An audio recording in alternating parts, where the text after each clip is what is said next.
C'est la question de la précession des équinoxes, la question des jumeaux devant les astres, la question de la prédiction en astrologie, le problème de l'influence astrale, non, question du zodiaque, des zodiaques, quel zodiaque, le problème des maisons, etc. Bon, certaines ont déjà été formulées, certains de ces problèmes ont déjà été posés au XVe siècle par le philosophe kabbaliste Pic de la Mirandole,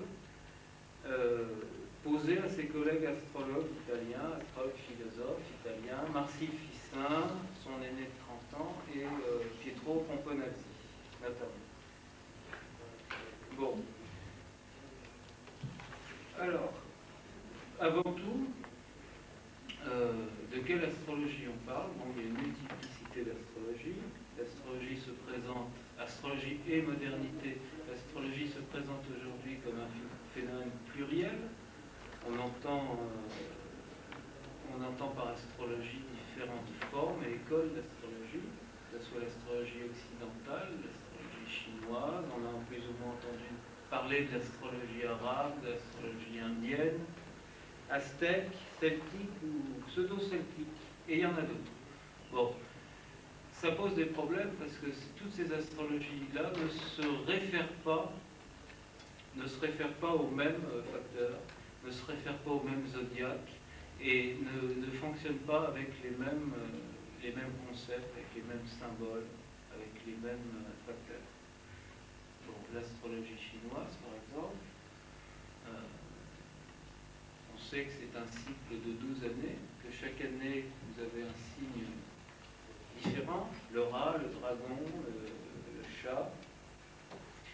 Et donc, c'est un cycle qui pourrait se rapporter au cycle de Jupiter, puisque la révolution sidérale de cette planète est de 12 années. Bon. Donc, un signe par an. Donc, l'astrologie chinoise serait, contrairement à l'astrologie européenne, qui est devenue européenne, une astrologie jupitérienne, contrairement à une astrologie de l'ensemble des planètes, ou une astrologie solaire comme la nôtre. Maintenant, les dates qu'on nous donne dans les ouvrages de cette astrologie chinoise ou pseudo-chinoise sont des dates fixes qui ne correspondent plus aujourd'hui au cycle de Jupiter. Donc ce sont des dates qui semblent ne correspondre à rien du tout. Ce sont des dates fixes chaque année, et quand on examine l'évolution de la planète Jupiter, on voit bien qu'aujourd'hui cette planète ne passe pas du tout, ne change absolument pas de signe au moment du début du rat ou du début du dragon. Donc, à mon avis, il serait souhaitable par ailleurs que ces auteurs d'astrologie chinoise nous présentent des textes, nous traduisent des textes, nous apportent le matériel auquel ils font référence quand ils travaillent cette astrologie. Bon, alors là, je vois que ça va s'étendre beaucoup.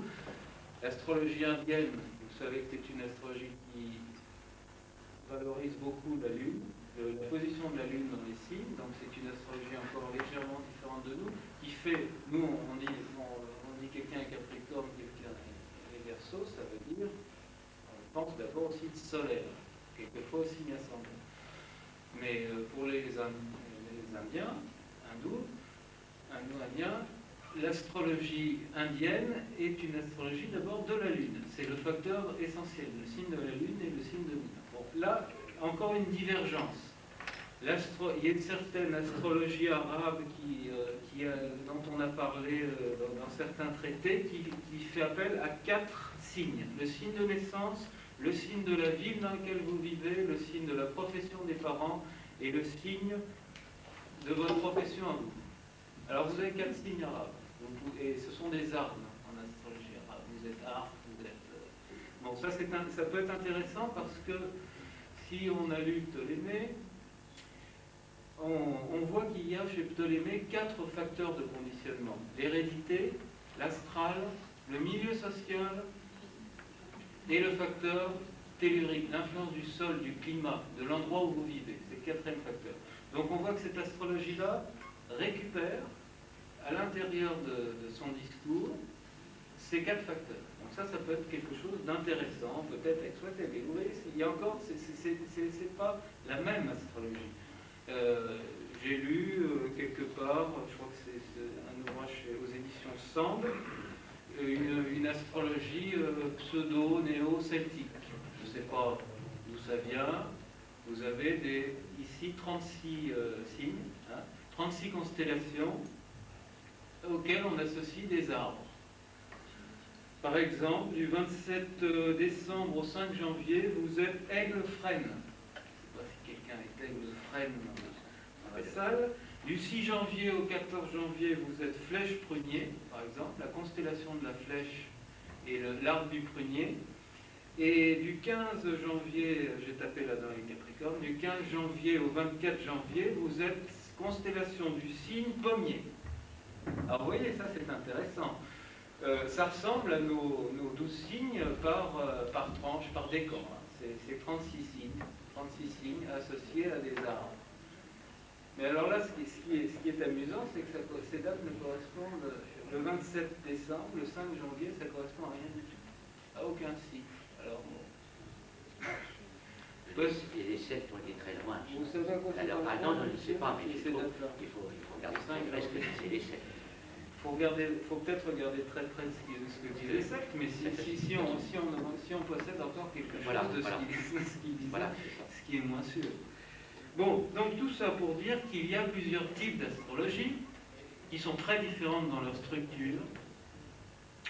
Alors, on peut être pour se résumer, on peut dire qu'on peut être bélier en astrologie occidentale, dragon en chinoise, lapin en aztèque, aigle en astrologie celtique, etc., etc. Et ces portraits que vous pouvez lire, consulter, comparer dans les différents ouvrages que vous seriez amenés à rencontrer, ces portraits ne se correspondent pas du tout. Donc, peut-être faut-il faire une sorte de synthèse globale, de dire que ce sont des variations de l'une à l'autre. Enfin, bon. Le problème, c'est que il y a une multitude de facteurs, de structures qui ne sont pas les mêmes et qui s'emboîtent assez mal. Bon, par-dessus ça, vous avez, ne serait-ce que dans notre astrologie, dont il est question quand même ici, vous avez des zodiaques sidéraux, une astrologie sidérale et une astrologie tropique, qui sont des écoles différentes. L'astrologie des constellations et l'astrologie des signes définis à partir du point vernal, l'intersection de l'écliptique et de l'équateur.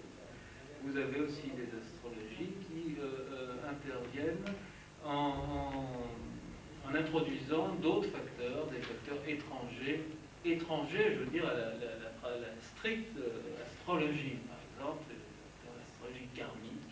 Alors là, on fait appel à une théorie métaphysique indienne qui est très intéressante par elle-même, mais qui n'est pas forcément liée à l'astrologie. Astrologie et ère du Verseau, moi je mets ça dans le même,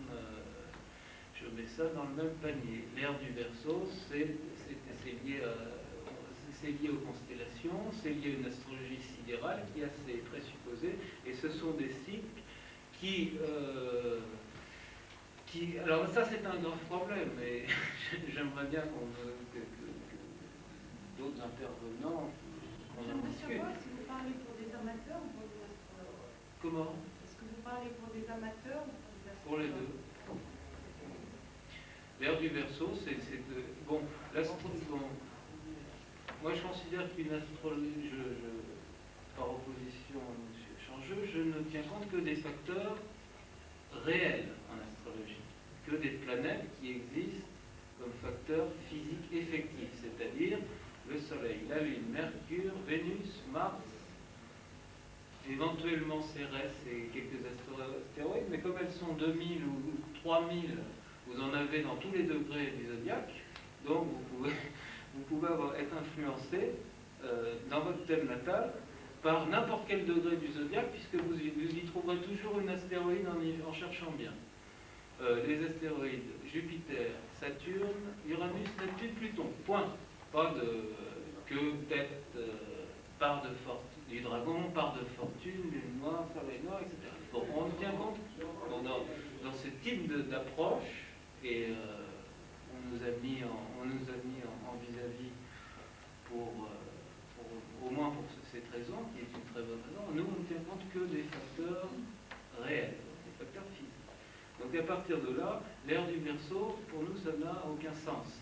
Ce qui a un sens, ce sont les cycles des planètes, les retours des planètes dans les positions et les cycles relationnels des planètes. Le cycle par exemple, Neptune-Pluton, est un cycle, lui, très instructif pour savoir, pour avoir une espèce d'orientation de l'évolution de l'humanité, l'évolution des choses. Vous savez peut-être que Uranus, Neptune et Pluton, ces trois planètes étaient en conjonction.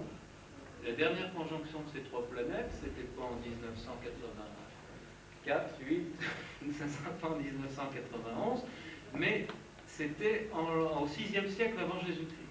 Et cette configuration ne se reproduira que encore au 3e millénaire, après, dans 1000 ans. Et tout le monde sait que cette période du 6e siècle avant Jésus-Christ a marqué l'évolution de l'humanité. Il y a eu sur ce siècle, et là les historiens sont d'accord, et il ne s'agit pas d'imaginer des tas de choses, mais là il y a eu un renouveau dans l'histoire de l'humanité.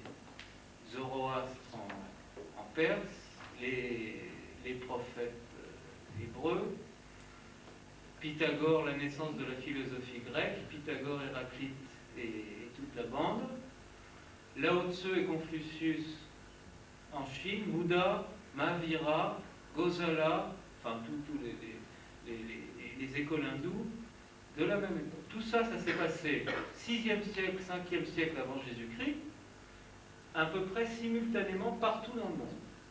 Donc ça, c'est quelque chose, c'est un fait.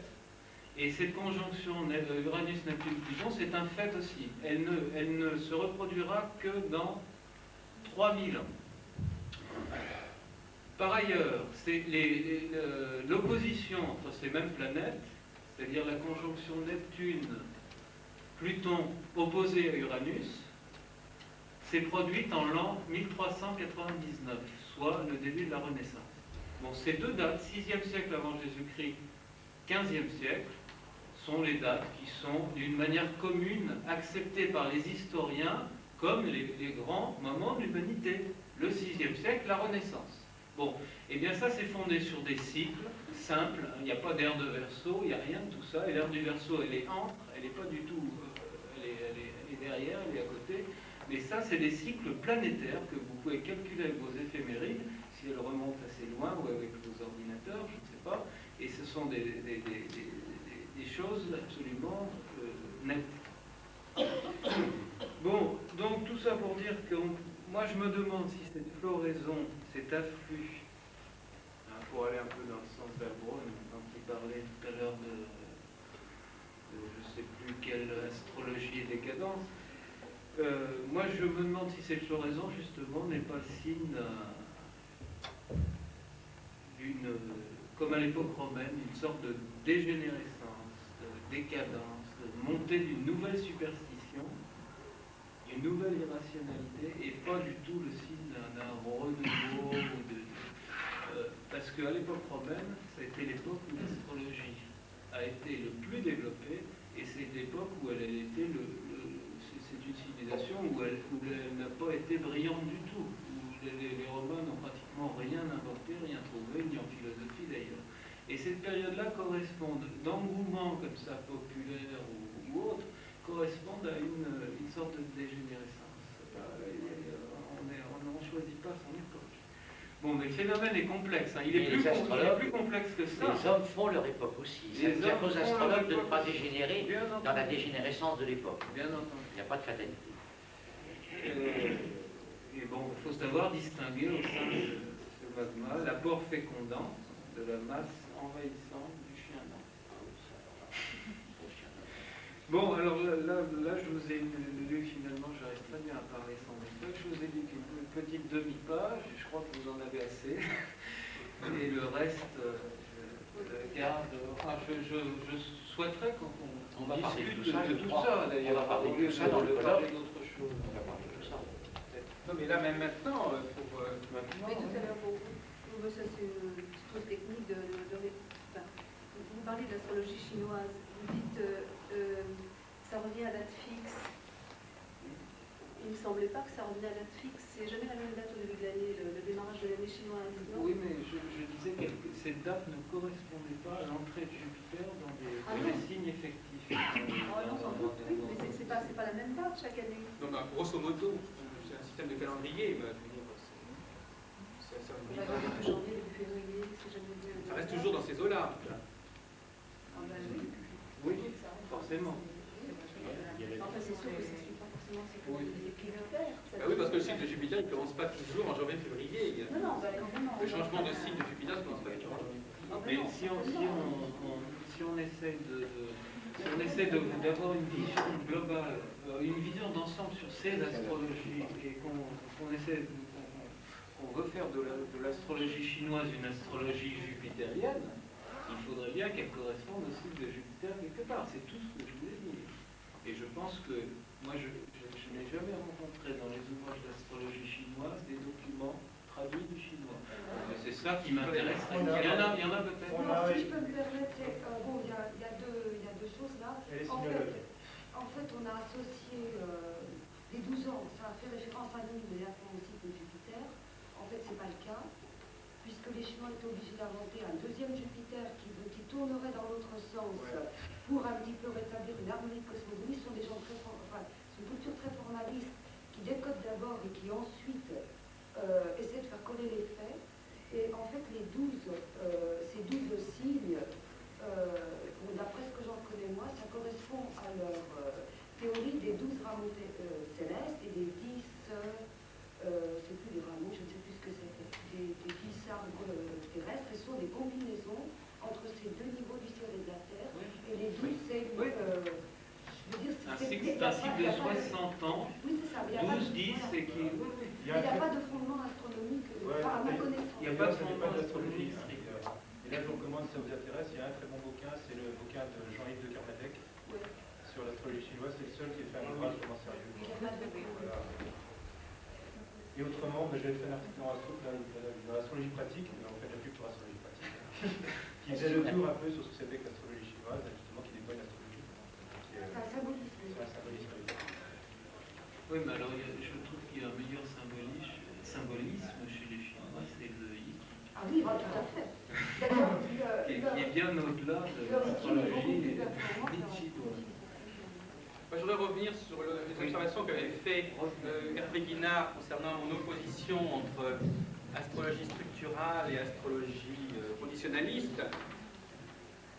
Il est évident que je me situais dans l'acception actuellement de ces termes. Parce que le terme astrologie structurale, ce n'est pas un terme que j'ai inventé, c'est-à-dire qu'il est utilisé par certaines personnes.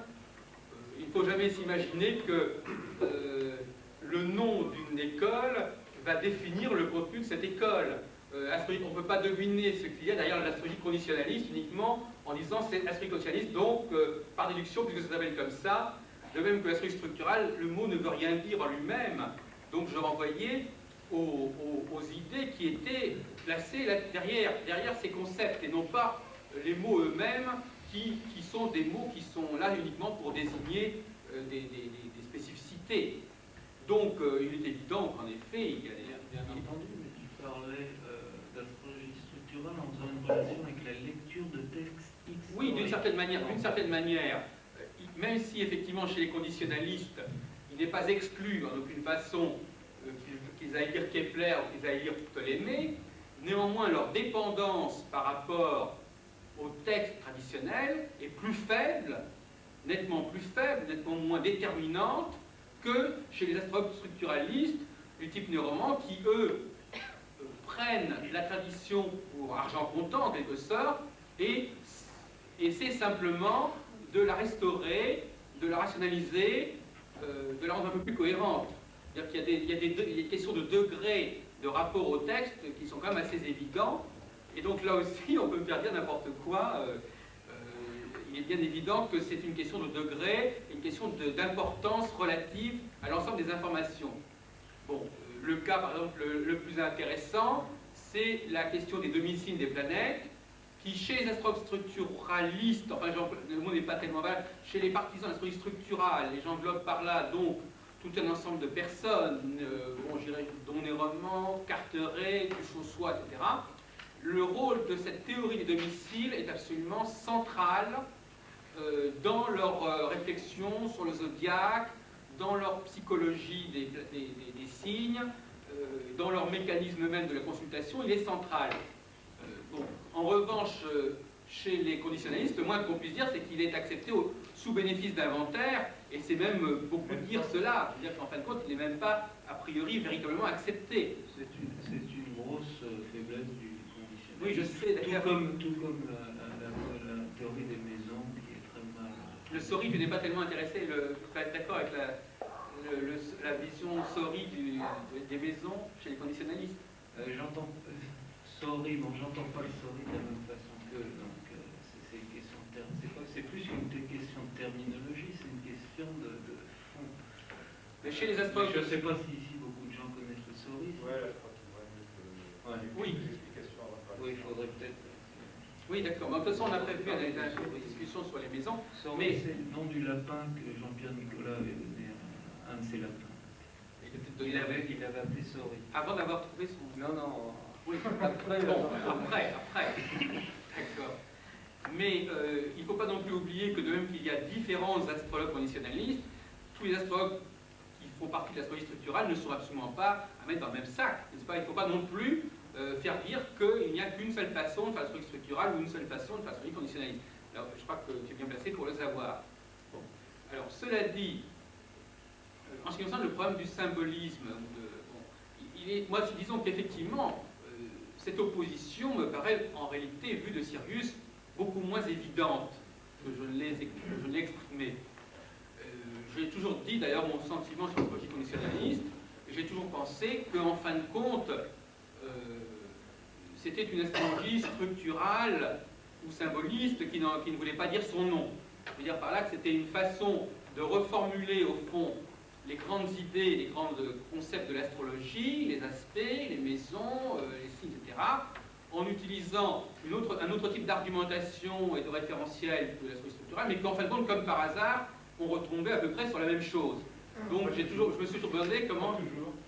Pas toujours, mais enfin je veux dire que d'une manière générale, j'ai toujours trouvé relativement suspect, bien que c'est justement ce qui a fait le succès de l'astrologie conditionnaliste, c'est qu'en fin de compte, cette astrologie conditionnaliste, elle n'est pas aussi en rupture qu'on peut bien le croire avec l'astrologie classique, n'est-ce pas? Elle n'est pas aussi en rupture qu'on peut bien le croire, et que finalement, même si elle prend un autre chemin pour formuler les choses, il se trouve qu'au bout du compte, on n'a pas de décalage évident. Bon, c'est peut-être à la fois pour certains c'est une qualité, pour d'autres c'est un je vois très bien où tu vas en venir. Tu vas en venir à l'idée très simple qui est la tienne et qui est pratiquement ta seule idée de base, c'est que derrière tout astrologue, il y a un relan de spiritualisme. Et donc, chez les conditionnalistes, pareil. Bon, c'est ta grande idée, et bon, peut-être que tu n'as pas tort, mais voilà. La voilà énoncée d'une manière plus claire. Non, mais alors là, ça devient des polémiques un peu trop personnelles. Je ne pense pas que ce soit ni mon idée centrale. Je crois pas tout à fait ce que tu me diras. En fait, de toute façon, peu importe. Enfin, je veux dire que je ne voudrais pas que les débats deviennent trop personnels. Je ne pense pas que ce soit mon idée centrale. Une question à poser. Monsieur Changeux voudrait revenir. Son propre tempérament, oui, mon respect pour tout le chemin de Nicolas.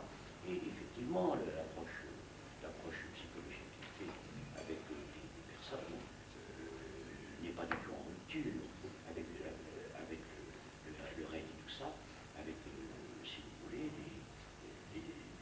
les conclusions qu'un thème fait suggérer par notre approche. C'est toujours le même thème. Donc il peut y avoir, suivant les tempéraments, et qui dépendent aussi de la personne. Nicolas, c'est Nicolas. Rudyard, c'est Rudyard. Plus ou moins le même thème. Oui, oui, mais Rudyard, c'est Rudyard. Vous voyez le thème de Rudyard, vous pigez tout à fait le chemin qu'il a suivi.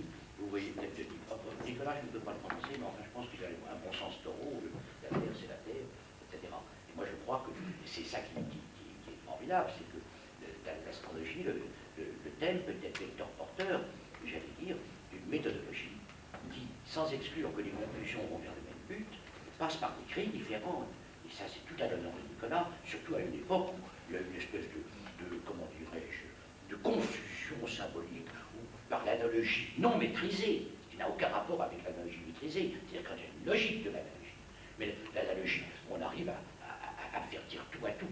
Quoique, vous remarquez que dans la vie, dans les périodes de synchronisation, vous êtes très juste sur les choses, il arrive des choses analogiques, tout à fait, j'allais dire, qui dépassent de beaucoup la rationalité des coïncidences. Donc, si vous voulez, je crois qu'il y a plusieurs, tous les chemins mènent à Rome, pourvu que les chemins soient justes et existent. Et je crois que, à travers Nicolas, à travers Rudyard, mon ami Berton, qui a fait une approche esthétique, qui correspond à leur nature, une authenticité par rapport à l'approche du thème, et qu'au fond, ce que vous dites, Raoul, c'est que malgré tout, on se rejoint quelque part, pourvu que ce ne soit pas, j'allais dire, complètement déstructuré. Je n'ai pas trouvé du tout les interprétations opposées de thèmes lorsque j'ai rencontré les différentes voies dont on parle. Monsieur Denver, vous avez des éléments. Je suis prudent en matière d'astrologie, mais enfin j'ai quand même une certaine réflexion, et j'aurais une question fondamentale à poser. Que cherche-t-on à caractériser par le thème natal?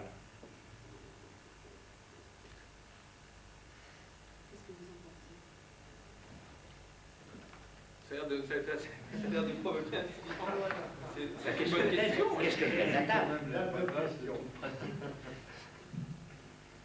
Pourquoi? Quel est le problème? Qu'est-ce que vous pensez, vous, monsieur, sur le... Non, mais il a le droit de poser la question. Oui. Est-ce qu'il y a un volontaire? Bon, alors Liliane Couturier va se lancer à l'eau, se jeter à l'eau. Ce que l'on cherche à caractériser, c'est en quelque sorte ce que l'on cherche à constater également de quelqu'un, c'est à la fois un travail sur les astres, une correspondance astrale et humaine, si vous voulez, mais qui contient beaucoup de choses tout au long de la vie. C'est un thème pour la vie, le thème natal. J'aurais aimé que vous disiez quelque chose de potentiel. Ben oui, mais c'est ce qui est dit pour la vie. Il y a le mot correspondance, j'ai bien aimé le mot correspondance. Oui, les correspondances. Mais alors, il ne faut pas perdre de vue que de toute façon, l'analyse du thème doit toujours tenir compte de l'état de la personne au moment où on analyse son thème. Par exemple, si quelqu'un vient faire son thème, si c'est une personne de 30 ans, donc il vient faire son thème, il faut analyser, on a son thème natal, on a une idée de la base de son thème, c'est-à-dire une idée de sa vie, mais ce qu'on ne saisit pas bien, ce qu'on ne saisit même pas du tout dans un thème, c'est l'intensité des facteurs. Et ça, c'est très important parce que si j'ai un thème devant moi, sans savoir du tout qui c'est, si je sais simplement que c'est une femme, mais ça peut être si j'ai le thème d'une princesse, je ne le vois pas du tout, ça. Donc, je ne saisis pas du tout l'intensité des facteurs. Et ça, c'est... Autrement dit, l'astrologie n'est pas suffisante. Ah, mais bien sûr que non. Mais c'est bien sûr que non. Mais ça, c'est... Non, il y a toujours eu... Autrement, on dirait n'importe quoi. On a toujours tenu compte pas d'une multitude, mais d'une série de facteurs dont l'astrologie est un des facteurs. Le milieu social et la tentation culturel. est grande, pourtant, de se référer à une symbolique. Ah non, on ne doit pas faire ça. On ne doit pas, mais c'est ce qu'on voit souvent. Ah oui, mais... Le thème natal, c'est la structure psychique potentielle de l'individu. Ces lignes de force. Maintenant, il n'y a pas de contenu. C'est un contenant sans contenu. Ce sont des lignes de force et dont on pourra mettre tous les contenus possibles en fonction de la vie et de l'expérience de l'individu. C'est un archétype. C'est un archétype, c'est-à-dire c'est une structure sans image. Pour me référer à Jung qui définit l'archétype comme étant une structure sans. Alors là, il faut savoir si l'archétype peut être personnel ou s'il est collectif. Non, chacun a son archétype. Chacun a son archétype. Non, mais j'essaie de faire avancer la réflexion. Chacun a son archétype et chacun a ses lignes de force dans son thème. Disons que pourquoi prendre le thème natal plutôt qu'un thème à 2 ans ou 3 ans? Parce que le thème natal, c'est le départ des cycles. C'est le départ des cycles. On revient à la notion de potentiel quand même. Départ, potentiel. Il y a un moment, il y a un instant, c'est pas un moment, ça n'a aucun rapport. Il y a un instant où tout d'un coup, le bébé existe sur Terre. Et il y a le ciel au-dessus. Le rapport ciel-terre existe. Voilà le débat. Et avant, il est dans les eaux mêmes. Pour la conception, le problème est posé. Autre chose. On sait pas, mais il n'est pas. C'est le naître. Le thème exprime le naître, pas la naissance, le naître. Et de même que l'instant du mourir, c'est pas la mort. Ça. Il y a un passage où le cordon est coupé. Ça dure, tac, on sort de la mer. Et à ce moment-là, c'est un instant où quelque chose, c'est un sevrage d'abord. Enfin, la question que je voudrais poser, c'est, pour reprendre la balle au bond de M. Devers, c'est le problème de modernité. C'est-à-dire, est-ce que, face à la modernité, est-ce que le discours que nous venons d'entendre, en réponse à la question de M. Devers, est un discours de modernité, ou est-ce qu'en fin de compte, c'est un discours traditionnel sur l'horoscope?